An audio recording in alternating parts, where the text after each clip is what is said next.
Hey everybody, what's going on? This is Scott Garber back in the saddle of the Profluent Sports Podcast, where we are highlighting founders, investors, executives across the sports business landscape. Today, we're excited to introduce Andrew Spalter, founder and CEO of East Coast Global, helping brands and athletes get a strategy and position far beyond the domestic U.S., but it's not my story to tell. Andrew, my man, welcome to the show. How are you doing today? Thank you, Scott. Thank you, Profluence Network, for having me. I'm electric. It's Monday. Birds are chirping. I'm getting out there. I'm excited for the day ahead and honored to be here. Andrew, we are just as honored and grateful to have you here, and really excited for today's conversation. Obviously sports has a spotlight on it, not just here in the US, but around the world. And as we continue to be students of the game, you realize that each individual market has a ton of opportunity, but operates really differently. And so excited to unpack all the amazing work that you're doing. But I'm a firm believer of, if we don't know your origin story, who you are, where you come from, none of this will make sense anyway. So give the listeners a little context to your background and what ultimately led you to building this amazing platform. Yeah, thank you. Started out in college, went to Syracuse University. I was an Orangeman. During my time there, I was actually in the music industry and managing bands throughout my time in college. And then when I graduated and moved out to LA, did that whole song and dance, started working with a lot of amazing artists, Zayn from One Direction, Rita Ora, Iggy Azalea, a lot of different bands and solo artists, and then jumped over to work with the guys behind Good Charlotte and their management company, and so managed a few groups with them, and then ultimately started to work with and manage Jessie J, who's still is British pop artist, crushes it, one of the best vocalists of our generation, and a completely unbiased statement there.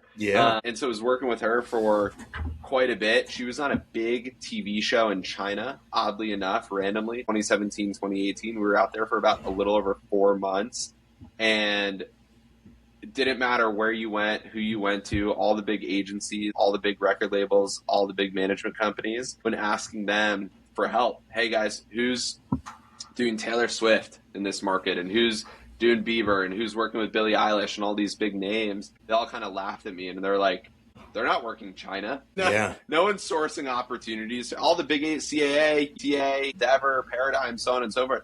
We're not doing anything really out there. Sure, we might have a team, a handful of people, so on it, but they're working on domestic clients. So that's when I kind of saw that opportunity. At the time, there was only a handful of teams in the space to help with, in China specifically, social media, marketing, localization, branding, getting your name out there, boots on the ground. But there was it was abysmal. There was no one based in the Western world. There was no one who understood that market in the West. It was really just us at the time, besides a handful of teams that still exist today over in China specifically. But they're either just China sports marketing, just China brand development, just like very insulary, right? And so our team, when I launched almost a decade ago now, it was at that precipice of just understanding that there was no one really helping entertainers break into China and do all their marketing. And so we did that. And then after a few years, our work just spoke for itself, and we were able to go after an NBA team, landed one. Now we're up to 7 NBA teams, 20 plus NBA athletes, both current and legacy or legends, F1 drivers, teams,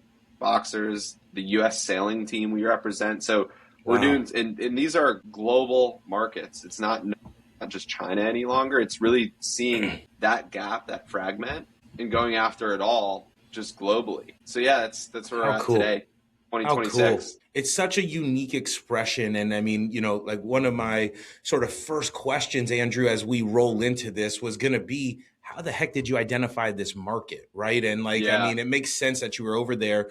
Give us a little insight, and then we're going to unpack sort of the mechanics of how you do this, because I imagine there's a lot of nuance, when you start to talk about LATAM and APAC. Everyone, each pocket behaves differently.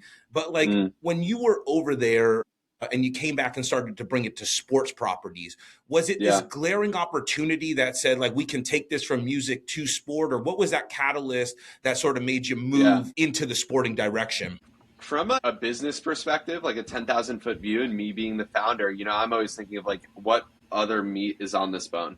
How else can we skin this? And at the end of the day, having the team that we do, some of our team members are like obsessed with basketball or obsessed with soccer, or tennis, and this, that, the other. And I'm itching to give them what they're I want them to wake up and every day being like, I get to work on something that I'm super passionate about versus just, hey, you're assigned this EDM artist. You don't give a shit about EDM. That's not fun for you. I'd rather give you what you want to do. And dude, even to this day, there's competition when it comes to China. I don't say that we were like the first to crack the code, but we are one of the first teams who does marketing, branding, and partnerships, right? Like I was saying earlier, like there's teams that just does marketing. There are teams that just do branding. There are teams that just do partnerships. And I like to say, like, we're kind of a jack of all trades. And to answer your question, it really was a combo of me wanting to go, like, more meat on the bone. There's more opportunity. Let's nail this, and especially give our team members what they want to work on. But also realizing that all of these teams and competitions still to this day are based in those markets, headquartered. Half of them don't have staff outside of that market, right? So for us, we're operating a bit differently where we're headquartered in the States, but we have people around the world. We've Toronto, Tokyo, Shanghai, Changsha, Beijing, Hong Kong, Brazil. It's like you name a market, we're probably in it and working it. And those are the people who are on the ground, beating the pavement, meeting the platforms, the brands, the people, keeping everything the way that it should. Whereas your point people, project managers, et cetera, they're here. They're meeting with you. They're on calls with you. They're in your Slack channels, Teams channels, WhatsApp groups, et cetera. We're really trying to, like, if you wake up and you're an MBA team that we're working with today, you have an international solution. You have someone who's thinking about international markets 24/7 for you, and that's us. Wow. Well, and I mean, as I sit here and nod my head, we saw this in the product world, right? Where you would have, US based product managers that would interface with the clients, and then we would see international dev teams, right? And so you created a nice bridge there because, that seemingly poses a really interesting logistic challenge. And when we start to, think around leveraging social and building content, especially in today's world, we want to show up authentic, right? And like, it's really easy to sniff out, this notion of like, hey, you're just here as an agency versus like you're actually ingrained in the culture and giving the end user what they want. And so I'm curious, you say you mentioned you work with a lot of these NBA teams. Are they looking at you as part of their expansion strategy to figure out what pockets are of these regions are excited about basketball, excited about their team? Like, how do they come in and actually engage with you from a tactical way? Yeah, so luckily and fortunately in today's day and age, we're ahead of the curve enough where every team knows our top 5 fan demographic markets are X, Y, and Z. Most partnership dollars comes in from these markets, territories, so on and so forth. So when we're brought in on that end, it's less of what do you think we should do, and it's more of here's our endeavors. Can you help support this and lift us up? From the individual athlete perspective, they're coming to us and they're going, where can I win? How should I work? Right? Can you guys help us create that narrative? And you see it with someone like a Luka Doncic, who we've worked with now, I want to say for maybe half a year. And, his followers on socials and markets that we're working are in the millions. He's doing these creative campaigns. Just this video, I saw a stat a couple of weeks ago, is a video that we shared with him and this collaboration we did with a Chinese celebrity and influencer, racked up like 40 million impressions or something like astronomical that no one here in the States even realizes happened, right? So it's really exciting to be at the precipice of being able to say, we know what's going to work, we know what markets you're going to work in, but then also on the other end of the spectrum, on like the MBA team, $1 billion org, family office, etc., they're telling us, hey, we need to work in this space, but you could help us deliver. Super interesting. And, before we sort of get to the mechanics, like I'm curious, there's, as you expand into new markets, how do you typically engage with the traditional infrastructure of, folks that are helping these teams or players out, whether that be, different agents, different representation to help them, with their own IP? Do you guys find that being more harmonious as you expand global? I'm just curious sort of like how you find yourself in the stack of help there. So we're super fortunate, again, like being based here in the States, being able to meet with the managers, the agents, going to the offices of CAA and Gersh and UTA and Endeavor, and just being face to face. Like I've known some of these guys, I've worked with them even before our entrance into sports, right? And just through growing up in the industry and entertainment and sports and living in LA and so on and so forth. So what's nice is we're not like banging on any doors nowadays. It usually comes with like a really warm intro. Like, Yeah. you should meet this person. You got to meet my guy.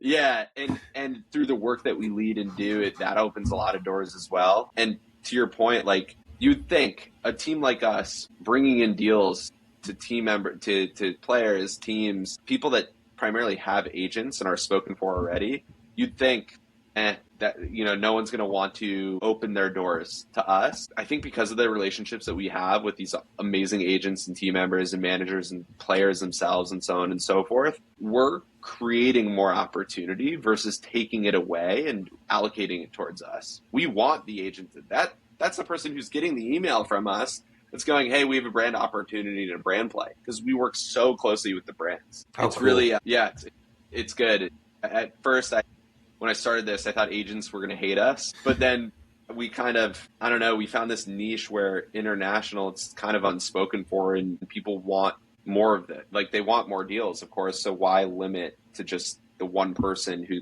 can receive and send out emails? Which is so nice, you know, I mean, and we look at how, you know, technology, entertainment, and sport are like creating this ecosystem. Yeah. And Andrew, seemingly it's abundant, right? And I think that, you know, for so long we moved with a scarcity mindset. And now as we watch sort of the spotlight move on to sport as this last frontier of live entertainment, it feels like we can all participate, continue to grow organically, and all win together, which is ultimately the name of the game, which I think is super exciting. It's a fun time to be building in the industry. You know, one thing that I'm curious, and I just want to unpack this for our listeners, is, you know, when describing East Coast Global, you use the term content surrogate.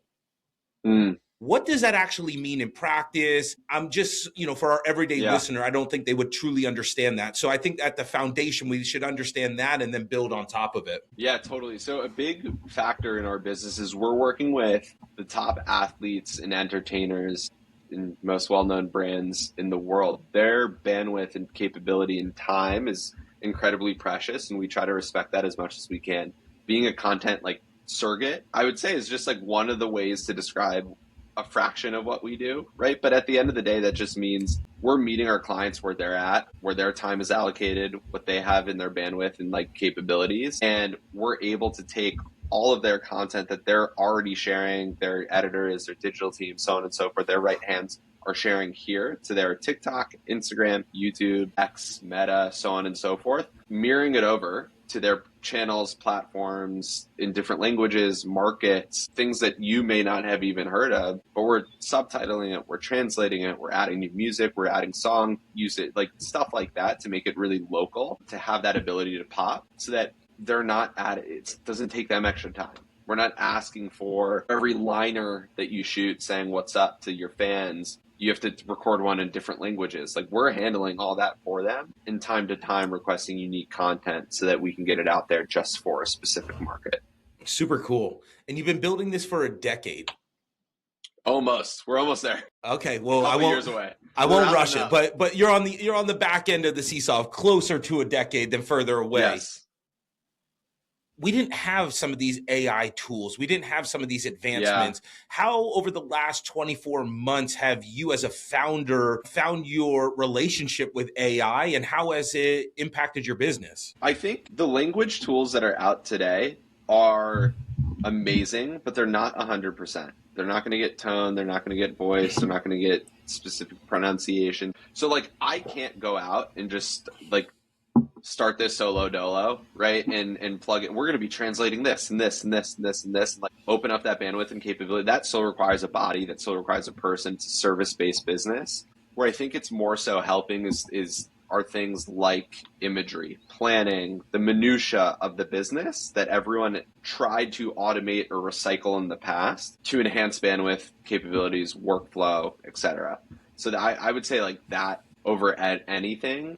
But we're definitely not the type of business that's like, let's replace these 10 people with this system. I wish it was that easy, but also I love that it's not. I was going to say, I don't know if you'd be in business if it was that easy. Exactly. We can't replicate what we do digitally.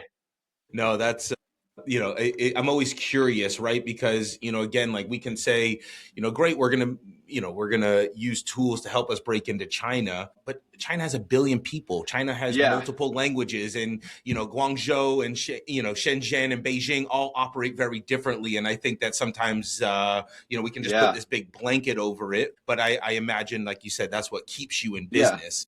And I think with a lot of people, it's like the business that you were talking about that you exited a while ago, right? Like a lot of that is AI. A lot of that's tracking. A lot of that's like lead gen. A lot of that, so there are things in our business we can automate and do. And like, sure, a lot of leads will come in, opportunities. We could track global. Every week we have an automated scrape that pulls global news and sports and entertainment and where the opportunity is for our team and spits that back to us that we know what to pitch for and go after. But I think it's going to expand slowly for us specifically. Whereas other businesses, they Through the probably roof. thrive off this. Yeah, yeah, Through yeah. the roof.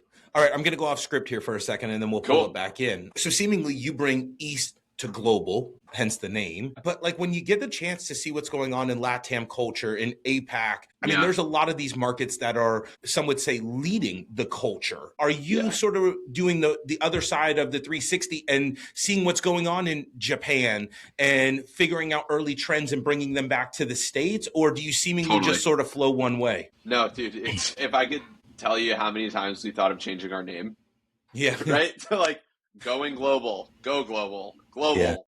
Yeah. It's a dime a dozen. But yeah, you nailed it. There are trendsetters. There are serious leaders in specific categories, verticals, sports leagues that are bubbling up and popping up left and right. The opportunities out in EMEA today, Middle East, Europe, North Africa, even South Africa with Cape Town and what's going on down there. Like there is so much, so little time. I'm trying to grow as quick as physically possible, and it's tough to keep up. Yeah, no, I mean it's exciting, but also hold on, right? Like I mean the whole world is caught on to what's going on here, and we talk so much about the 4 pillars of humanity, that where you find fulfillment. It's food, it's music, it's religion, and it's sport, and it's just bringing people together. And I think you guys have such a unique vantage point on like how the rest of the world is doing this, and not from a tourism or not from a fan spectator, how the core is actually doing it. So I'm curious, when you start to work with some of these,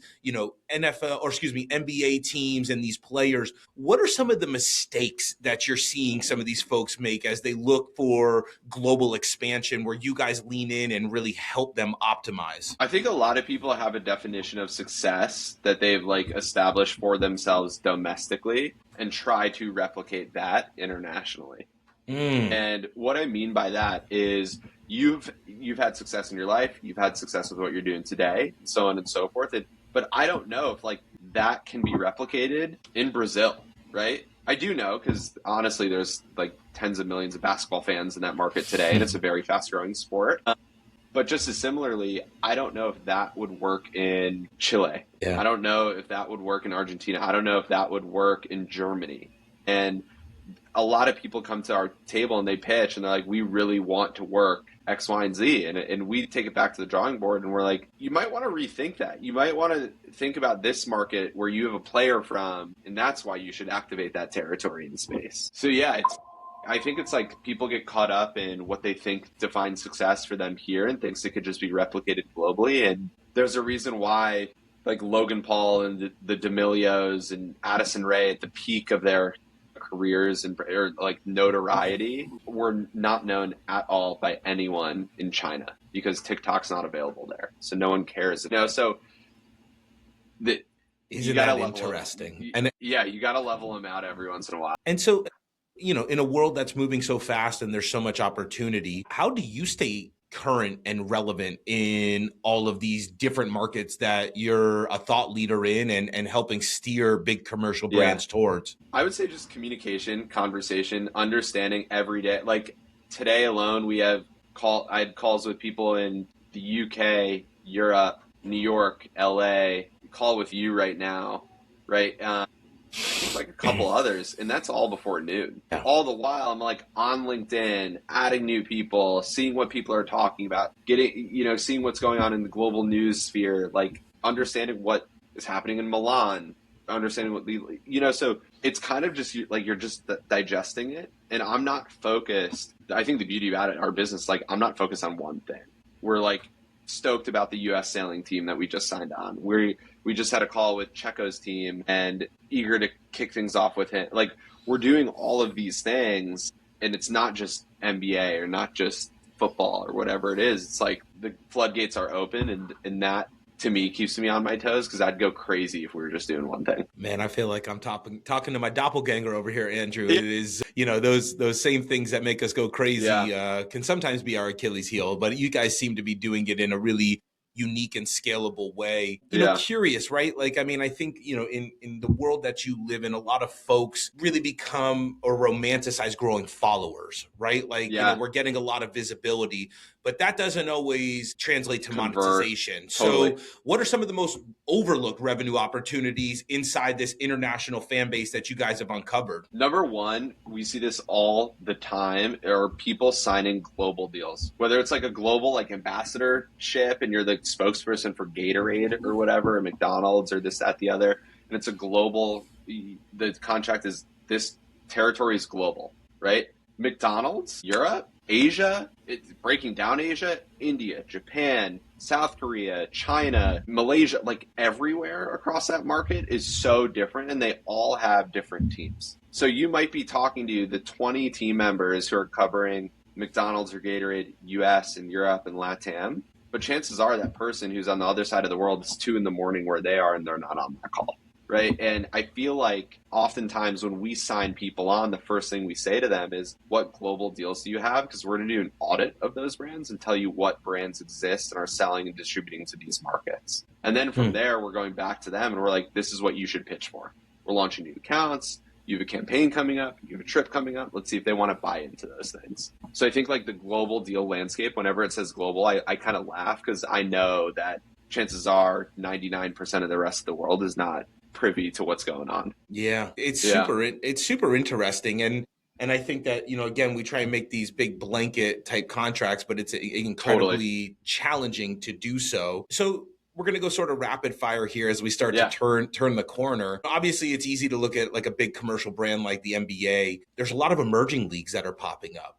In sports that are either miniaturizing the professional leagues that we know, or like fringe sports, like a disc golf tour. How do you guys select who you work with, based on inquiry, or are you seeking out certain properties based on demand? How do you guys find and build your client roster? It's been a bit of both. Our head of business development now, our senior director of business development that we just hired, he started today. We had to bring him on because we don't have bandwidth for sales and like outbound sales. Like, all we've done over the past, I'd say about year, and we were still able to grow our business really in a really, really, really solid 50% year over year way, was through inbound, which is crazy. And so now I've kind of just taken it back to the drawing board, and I'm like, we need someone who's running and gunning and being that dog out there, like bringing in opportunity. But to your point, specifically with like disc golf or that league or whatever it is, like we're talking with Kings League, later this week, that just raised X amount of dollars to do their thing internationally and domestically. We're looking at these opportunities and just going, we need to get ahead of this. We can help them and be their international operating partner. Because I've been in their shoes. I don't want to hire 3 teams in 3 different markets of all time zones, and they don't work together. We want one calculated approach, and we're that solved in like that. That model works agnostically, regardless if you're a player, a brand, a team, so on, a league, so on and so forth. They all want to grow internationally. It is where the whole landscape is going. And I think that, being able to build and participate in the commercial engine of sports here in the Western world, it opens up a lot of unique access and doors as we go outward. One thing that continually comes up is this whole idea of leapfrogging, right? And there's pockets of the world that have better infrastructure that are mobile first, where live shopping is not on, the television, but it's all done through social channels. I'm curious, like, are you guys adopting some of these strategies and helping build the celebrity of these folks, but not just from posting unique content, but actually having them show up in organic ways, leveraging like a live shopping platform or autograph signings, collectibles, etc.? 100%. Just the other day, we had an opportunity sent to our clients, a memorabilia company out in APAC, and they wanted 2 NBA players to sign a ton of shit. And granted, that does well globally, of course, but with this specific team and this specific market, that company's huge, and we've never heard of it here, right? So I think it really just goes back to getting so dialed into being that team who's guiding you through these markets and teaching you best practices so you can go out and source these opportunities, and so can we, but ultimately helping grow your business and revenue, celebrity, like you said there. Yeah, no, it's wonderful, man. As you reflect back on your tenure of building this, I'm sure there's a million really cool and unique scenarios that you've got caught in. What's one that sticks out to you as one of the most memorable campaigns or clients that you've been able to work on, where they're located, what the outcome was? Just sort of curious what sticks out. Yeah, by far, like still to this day, it's only been a handful of months since this trip happened, but Phoenix Suns, we've been working with them for 3+ years now, 3+ seasons. Being from Arizona, I mean, like I was born in New York, but moved to Arizona when I was about 10. So I really became a Phoenix Suns fan. We've been working with them for international markets, helping them with China and LATAM. They obviously played in the China games last year. So going out there with our team in China, this amazing trip hosted by the Suns to work with their players, work with their team, be like a part of this amazing organization, really, that was like the cherry on top. Like all this hard work and all the day in and day out, and like the support that we give them, they showered us with love, to this day do, and we really feel like we're part of their organization, rather than just like a third party agency hire on. Just the other day, I live in Austin, and they were playing the Spurs. Unfortunately lost that game, the Suns did. But like, I get to go to the game. I take my wife. My dad was in town. He came too, gave hugs to the team that we know. And it's just like a really cool, thing to be like, we're cool. Working these international markets. Now your whole team's fucking flying out here and playing in a game on a global stage. So that was really wonderful. How neat, man. Thanks for sharing. And, I think it's the power of sport. And, it's just this idea of like global. when you think beyond just the box that you might have been taught, and shout out to Syracuse, a great sports management program, putting a lot of great things out there. But just this conversation continues to inspire me to think outside the box, and the limits or ceilings that may have been there are completely blown off, and we're building in our lifetime, it feels like, and it feels like it's just the tip of the icebergs. I mean, Andrew, from the Profluence team, we're excited to not only follow, but learn and participate in the great initiatives that you're putting forward. And I'll let you give us the last word on insights, whatever parting ways you have for our listeners, and we'll bring this thing home. Yeah, can you hear my dog in the background, Bill? Maybe that barking is the parting ways. All right, give me just a sec, guys. No, but I think from the high level, it's every sport, every team, every league is really focusing on international, how they can grow in those markets. And I think to be this, this champion, this partner, et cetera, that's been doing this for almost a decade now, helping with international, it's really opening the eyes to fans in global markets, being able to play a role within the teams and leagues and players that they love so much. So whereas, I'm saying there's so much opportunity to do what we do in a bigger way, in a bigger capacity, in those local markets and territories, and constantly we get outreach from people who are going, I loved your business so long, I've followed it along for so long, and I'm trying to do this locally on the ground in Korea or in here or this market or that market, and so on and so forth. And that's a really beautiful thing to see, because for us, we want to be known as one of the biggest, the best international marketing and partnerships, sports and entertainment agencies globally, and have these people who can do seemingly what we do, but on a bigger stage and working with us. It's like, it's epic, the fact that we get to do this every day. It's so good. And for all of our listeners that are listening, that find themselves wanting to go build but don't know how, Andrew, what's the best way to get in touch with you and the team? Just hit us up, LinkedIn or hello@eastcoastglobal.com. LinkedIn, Instagram, we're there constantly, posting constantly. That's the easiest way. Yeah. I love it, man. Well, listen, I look forward to many more conversations, and best of luck as you guys trudge forward towards that decade milestone. Us too. No, I appreciate it, Scott. Thank you. Sounds good. Talk soon.